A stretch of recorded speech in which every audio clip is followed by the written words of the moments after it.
Halo, apa kabar semua? Selamat datang di channel Om Burhan. Om harap yang nonton di channel ini masih pada sehat dan waras ya. Kali ini Om mau membahas film dari negeri ginseng bergenre crime thriller dengan judul The Chase yang dirilis pada tahun 2017. Singkatnya, film ini berkisah tentang seorang lansia pemilik rusun yang jutek dan terkenal memiliki watak yang buruk. Tapi hidupnya berubah di saat satu persatu penghuni rusunnya tewas dengan cara yang mengenaskan. Bahkan ada juga yang diculik. Lalu dengan bantuan seorang veteran detektif, mereka pun berusaha memecahkan misteri yang ternyata telah terjadi sejak 30 tahun yang lalu. Kenapa bisa begitu? Ya udah, Om coba ceritain ya. Tapi sebelum itu, jangan lupa untuk subscribe dan tonton video ini sampai habis.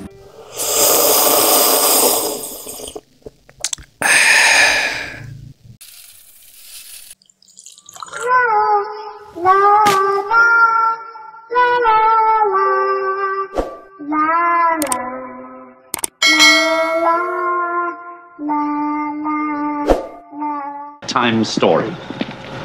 Are you sitting comfortably? Then I'll begin. Film dimulai dengan adegan seorang lansia sedang berada di kamarnya pada malam hari. Namun tanpa dia sadari, ternyata ada seorang pria misterius dan langsung membunuhnya. Lalu setelah itu, pembunuh ini menata ulang tempat tersebut agar terlihat seperti tidak terjadi apapun.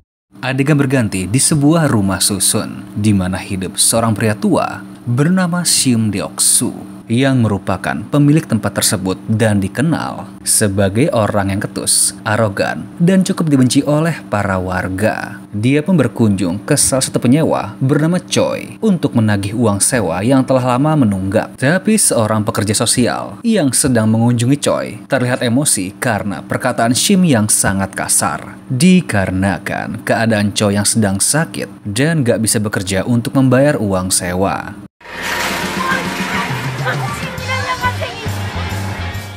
Saat di jalan dia melihat ada kerumunan yang berkumpul di dekat sungai. Lalu karena penasaran, Shin pun mendekat dan mendapat informasi jika ada orang yang tewas di sana. Di mana para polisi segera bertindak cepat untuk mengevakuasi jasad korban. Tapi saat mau pergi, dia bertemu dengan penghuni rusun yang lain, yaitu seorang gadis manis bernama Kim Ji-eun dan langsung menagih uang sewa. Tapi karena belum punya uang, Ji-eun belum bisa membayarnya. Karena itulah, gadis ini segera pergi ke tempat kerjanya, yaitu pabrik konveksi. Sedangkan Shim pergi ke rusun lain untuk bekerja sebagai tukang reparasi kunci. Lalu Shim beralih dengan anak sedang bermain bola. Tapi perhatiannya teralihkan pada sebuah jendela yang nampaknya dikerubungi oleh banyak lalat. Namun ketika diketuk, serangga ini langsung terbang dan menampilkan sosok pria tua di awal film yang kini telah tewas membusuk, bahkan digerogoti oleh banyak belatung. Setelah selesai mereparasi kunci, Shim lanjut mengunjungi properti lain untuk menagih uang sewa, yang merupakan seorang wanita penjual sandwich bernama Min Yong-sok yang terkenal ramah kepada semua orang, bahkan kepada pria judes seperti Shim. Ketika malam, Shim kembali menagih uang sewa kepada Choi, di mana dia terlihat kesal karena pria ini mampu membeli makanan yang tergolong tidak murah, tapi nggak mau menabung untuk membayar sewa. Namun Choi kemudian bercerita kalau dulunya dia adalah seorang mantan detektif polisi dan membahas tentang penemuan mayat yang terjadi saat ini karena curiga kalau ini adalah kasus pembunuhan. Apalagi dia pun juga mengenal para korban yang biasanya ditemui saat makan gratis di gereja. Lalu berkata kalau hal ini pernah terjadi 30 tahun yang lalu, di mana awalnya sang pembunuh mengincar lansia yang hidup sebatang kara dan akhirnya disusul dengan menculik seorang gadis muda yang tinggal sendirian. Namun sang pembunuh belum tertangkap hingga saat ini. Saat tengah malam, ketika Choi tidur, dia terbangun karena hawa dingin dan pintu rusunnya yang terbuka. Ketika melihat keluar, tiba-tiba lehernya dijerat oleh seseorang hingga tewas.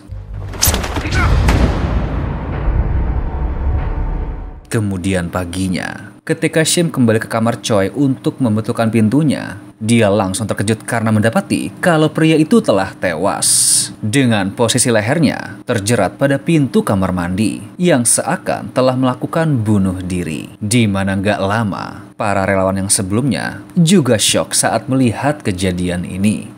Setelah itu para polisi datang dan menginterogasi para relawan. Tapi salah satu dari mereka menyalahkan Shim atas bunuh diri Choi akibat terus-menerus menagih hutang. Dan hal ini membuat Shim kesal, kemudian pergi dari sana. Namun perkataan relawan itu membuat masyarakat semakin membenci sosok Shim. Bahkan dia diusir ketika sedang makan di restoran karena dianggap sebagai seorang bajingan yang tidak berperasaan. Dan ya sebenarnya Shim pun menjadi serba salah karena dia hanya menagih hutang yang dari awal memang haknya. Namun karena banyak penghuni yang sedang kesulitan ekonomi, membuat mereka semua menjadi semakin frustasi. Lalu saat mencapai rusun, dia pun kembali bertemu dengan Kim dan bilang kalau dirinya akan segera pindah setelah membayar uang sewa. Tapi hal ini bukan karena kematian Choi, karena dia pun tahu kalau aslinya Shim adalah orang baik, dikarenakan dia nggak pernah satu kali pun mengusir para penghuni rusun walau belum membayar uang sewa selama berbulan-bulan. Dan mungkin hal inilah yang membuat pria tua ini menjadi orang yang cerewet.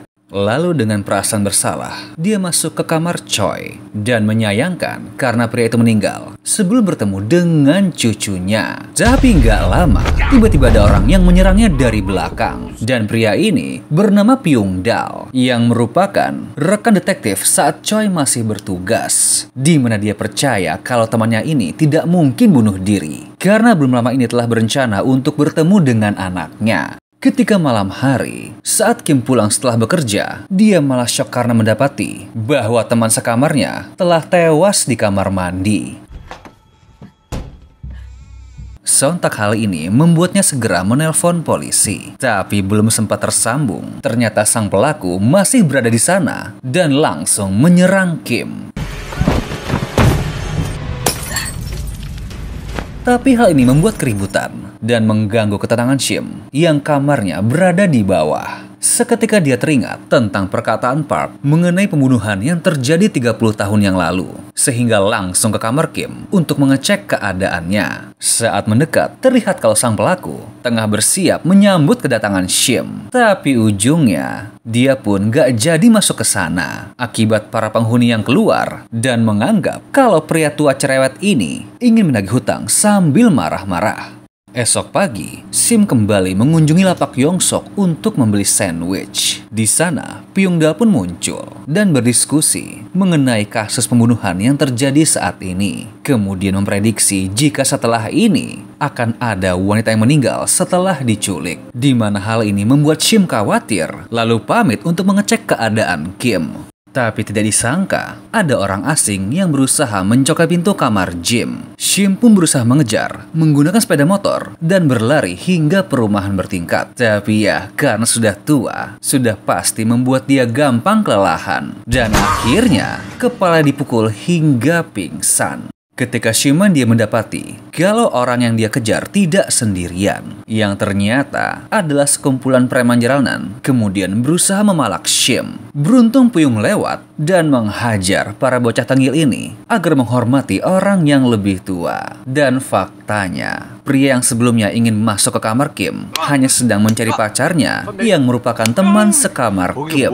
Alhasil kedua orang tua ini segera mengecek kamar tersebut dan menemukan bercak darah serta gigi di kamar mandi. Sedangkan pada area dapur terdapat genangan darah yang terlihat masih segar. Pyung pun mengecek dan menemukan potongan tubuh temannya Kim. Tapi di sana tidak ditemukan jejak yang lain, sehingga berasumsi jika Kim sudah diculik. Lalu Pyung bersama Shim mempelajari kembali mengenai kasus yang telah terjadi sejak 30 tahun lalu, di mana pola pembunuh ini belum berubah, seperti membuat korban seakan meninggal secara alami, dan setelahnya mengincar wanita muda yang tinggal sendiri, seperti seorang yatim piatu atau perantau yang jauh dari keluarganya. Tapi pada saat itu, penyelidikan ini dihentikan oleh pihak pemerintah karena adanya Olimpiade di Korea, dan tercatat hanya ada seorang wanita yang selamat dari insiden itu, yakni Min Yongsok, sang penjual sandwich yang ramah. Pyongdang juga bilang kalau dia ingat dengan sosok sang pembunuh karena kaptennya juga tewas di tangan sang pelaku.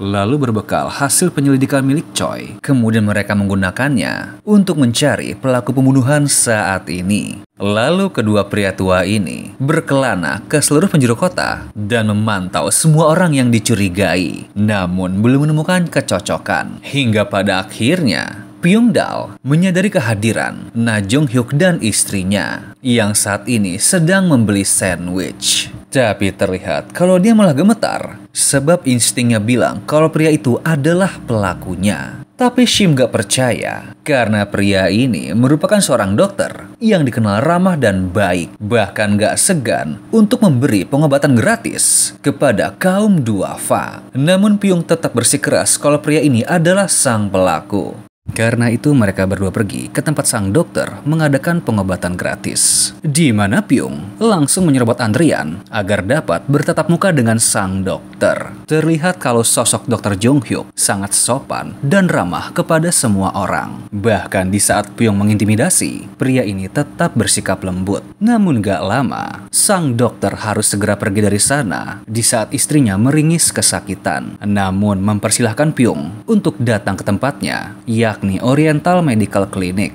Kemudian kedua orang tua ini mengintai klinik itu karena percaya jika Kim diculik di sana. Namun Shim skeptik dengan dugaan ini karena menganggap kalau sang dokter adalah orang baik dan tidak mungkin berbuat sejahat itu. Kemudian mereka pun membagi tugas, di mana Shim menerobos masuk untuk mencari petunjuk sedangkan Pyong menguntit sang dokter yang sedang pergi keluar. Terlihat kalau rumah sang dokter lumayan besar, bahkan nampak seperti labirin. Lalu Shim menemukan sebuah pintu misterius yang terkunci, kemudian berusaha untuk membobolnya. Tapi di sisi lain, Pyong malah dicegat oleh sekumpulan preman yang sebelumnya dia hajar. Namun kini, jumlah mereka lebih banyak dan ingin membalas dendam. Tapi dengan tangguh, pria tua ini mampu melawan mereka semua. Namun karena lengah, ternyata ada seorang anak yang membawa pisau dan menikam perutnya.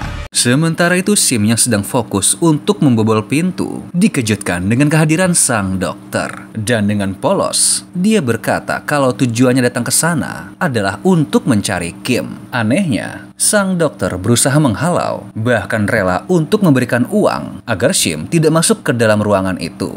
Tapi sikap ini tentu saja membuat semua orang makin curiga, sehingga terjadi perlawanan. Gak lama Pyong datang ke sana dengan perut yang berdarah dan menodongkan pistol agar membuka pintu tersebut. Namun saat masuk, mereka berdua malah terkejut karena isinya adalah sebuah ladang opium rahasia, di mana Jung Hyuk langsung memohon agar tidak melaporkan kepada polisi, dikarenakan opium yang dia tanam ini untuk dipakai mengobati istrinya. Akan tetapi Pyongdal tidak percaya begitu saja dan tetap mencari keberadaan Kim. Tapi tiba-tiba dia melihat sebuah masker dan menyuruh sang dokter untuk memakainya demi memastikan apakah pria ini adalah orang yang telah membunuh kaptennya. Bisa dibilang kalau penampilan sang dokter memang kurang meyakinkan sebagai sang pelaku. Namun Pyong yang telah emosi malah menggunakan senjatanya. Tapi ternyata itu hanyalah sebuah mainan. Dan ketika diperiksa, Pyongdal ini menggunakan kalung bertuliskan bahwa dia adalah seorang pasien penderita Alzheimer. Sehingga hal ini membuat Shim menjadi semakin bingung. Tapi setelah itu,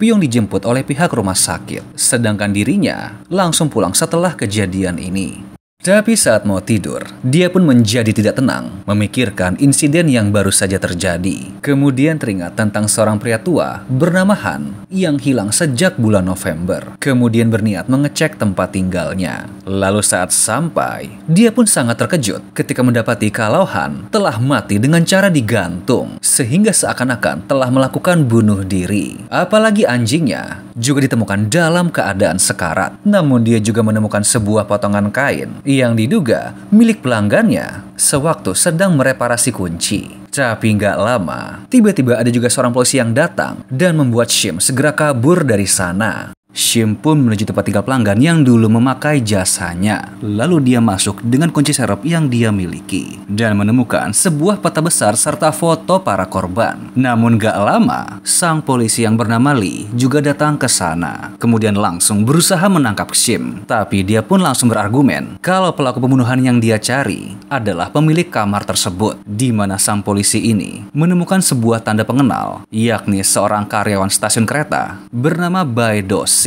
Kemudian mereka pergi menuju stasiun kereta, di mana sang polisi langsung bertanya kepada petugas yang berjaga di sana. Namun Shim malah pergi ke ruangan lain dan bertemu dengan Do-sik. Awalnya pria itu bersikap biasa saja. Namun di saat Shim mengungkapkan foto serta peta yang ada di rumahnya, Do-sik pun langsung marah. Kemudian menyerang Shim serta petugas Lee yang baru datang. Namun karena kakinya juga sedang terluka, Shim pun mampu mengikuti pria itu.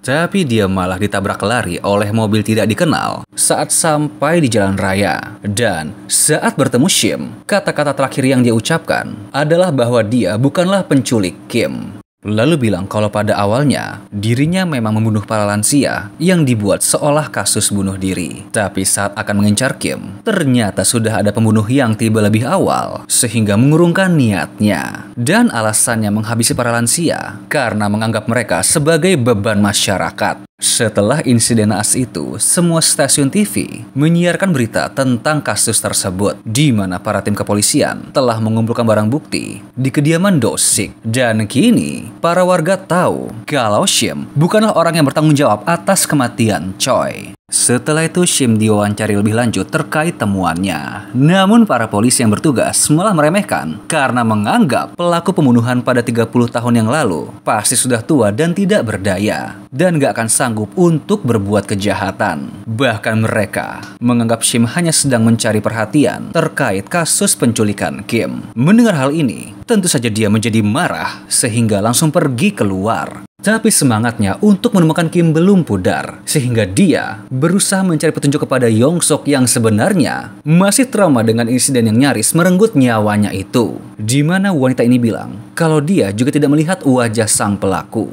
dan hanya ingat jika pembunuh itu memiliki aroma yang kuat serta jari tangannya terdapat bekas luka. Lalu Shim pergi ke rumah sakit untuk mengunjungi Pyong dan membahas tentang temuannya. Lalu bertanya tentang orang yang memiliki cacat pada jarinya. Tapi Pyong hanya bilang kalau sebenarnya Shim telah bertemu dengan pembunuh itu. Mendengar hal ini membuat Shim kembali mengunjungi rumah sang dokter dan berpura-pura ingin mengecek kesehatan. Saat di sana, dia pun melihat kalau jari sang dokter memiliki bekas luka yang mencurigakan, di mana hal ini membuatnya semakin yakin kalau ada sesuatu yang ganjil tentang asumsi dari Pyong. Hal ini pun diperkuat dengan sifat sang dokter yang tiba-tiba berubah menjadi lebih suram, di mana saat lengah, dia pun langsung menghajar kepala Shim hingga pingsan, lalu menyeretnya ke sebuah ruangan rahasia di dalam taman opium. Dan benar saja di dalam juga ada Kim yang sedang tertidur lemas, di mana kondisinya cukup memprihatinkan karena Jung Hyuk telah memberi obat yang melumpuhkan syarafnya sehingga dia tidak dapat berjalan ataupun berbicara. Dia pun bilang kalau dirinya lah yang telah menabrak Do-sik, bahkan membuatnya menerima segala tuduhan atas kejahatan yang dia lakukan selama ini. Dan gilanya, alasan dia menculik Kim hanya karena mirip dengan istrinya saat masih muda, sehingga ingin menjadikannya sebagai sosok istri yang baru yang saat ini telah lumpuh. Dimana kalau Om tebak, istrinya pun tahu tentang kejahatan sang suami, sehingga dia dibuat lumpuh dengan cara diberikan opium secara berkala. Namun di saat genting ini, terdengar suara letusan pistol yang berasal dari Pyong, di mana dia kembali kabur dari rumah sakit karena ingin membantu Shim. Tapi kali ini dia tidak membawa pistol mainan, sehingga langsung menembak telinga sang dokter dan membuatnya mengerang kesakitan. Kesempatan ini pun dimanfaatkan oleh Shim untuk membawa Kim pergi, meninggalkan Pyong yang ingin menyelesaikan misinya, di mana mereka pun saling bergelut satu sama lain. Namun naas, sang dokter berhasil merebut pistol yang terjatuh, kemudian menembak perut Pyong, dan sadisnya dia juga membunuh sang istri. Alhasil, sang psikopat ini pun mengejar Shim dan Kim di tengah hujan deras hingga sampai ke dalam kawasan proyek. Lalu dengan berani, Shim menghadapi sang dokter untuk melindungi Kim yang tengah bersembunyi. Tapi ya, yang namanya psikopat sudah pasti lebih pandai berkelahi. Namun di saat ingin menembak, Pyong pun muncul. Sehingga mereka berdua berhasil melumpuhkan sang pelaku. Tapi di saat Pyong bersiap untuk memberikan serangan terakhir, Shim malah mencegah karena nggak ingin membuat Pyong semakin menderita secara mental. Sehingga dia pun hanya bisa berteriak menahan kekesalannya. Setelah itu hari pun berganti, dan kini misteri dari pembunuhan 30 tahun yang lalu akhirnya terungkap. Sehingga Pyongdal bisa berdoa kepada Choi agar arwahnya tenang. Sedangkan Shim sedang dirawat di rumah sakit didampingi oleh Kim. Di mana Yongsok juga datang menjenguk, sehingga membuat suasana menjadi lebih hangat. Bahkan dapat kita lihat kalau sosok Shim telah berubah menjadi orang yang lebih menyenangkan. Lalu film pun selesai.